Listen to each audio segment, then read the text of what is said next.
नमस्कार. फायनली ती वेळ पुन्हा आलेली आहे जिथे मी एखादा व्हिडिओ टाकतो आहे आणि व्हिडिओच्या माध्यमातून मी काही तक्रारी मांडतो आहे. तर गिव्ह अँड टेक असं जेव्हा मी म्हणतो आहे तेव्हा मी हे मन बावरी ह्या प्रोजेक्टसाठी जे काही दिलं त्याचा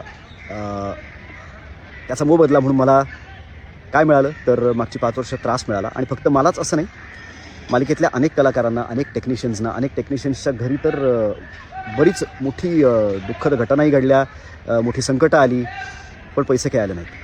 आत्ताचा हा व्हिडिओ मी फक्त माझ्यासाठी आणि फक्त माझ्यासाठी करतो आहे. कारण मला काही जणांनी असंही सांगितलं की दुनियादारी करायला जाऊ नकोस, इतरांसाठी तू लढू नकोस, स्वतःसाठी लढ.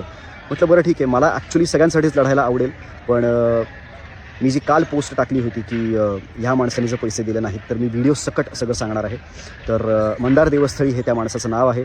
तुम्ही यूट्यूबवरती गेलात तर त्याचा स्वतःचा एक व्हिडिओ आहे ज्यात तो असं म्हणतो आहे की पुढच्या 6 महिन्यात मी सगळ्यांचे पैसे द्यायला सुरू करणार आहे. हा व्हिडिओच 4 वर्षापूर्वीचा आहे.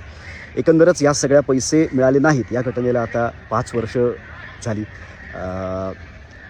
माझी रक्कम ही साधारण 5 लाखाच्या आसपास आहे आणि 5 लाख रुपये मी का सोडायचे हा माझा एक मूळ प्रश्न. तेव्हाचे जे कोणी होते जे त्याला सपोर्ट करत होते त्यांना मला इतकंच सांगायचं की हा फक्त एंटरटेनमेंट म्हणून व्हिडिओ बघू नका आणि तुम्हाला जर त्या माणसाविषयी इतकाच पुळका असेल तर तुमच्या प्रत्येकाच्या अकाउंटमधून 1-1 लाख रुपये त्याला द्या. असं त्याच्याकडे काही कोटी लोकांचे 1-1 लाख रुपये आले की आम्हा सगळ्यांचं देणं तो फेडू शकेल. म्हणजे तुम्ही विचार करा किती कोटीतली ती अमाऊंट असेल. पण आत्ता मी माझ्या अमाऊंटबद्दल बोलतो आहे. त्याचा नंबर एका पॉईंटला मला त्यांनीच दिला सोशल मीडियावरती जेव्हा मी त्याला पुन्हा मेसेजेस केले तेव्हा. आणि ही त्याची ट्रिक आहे.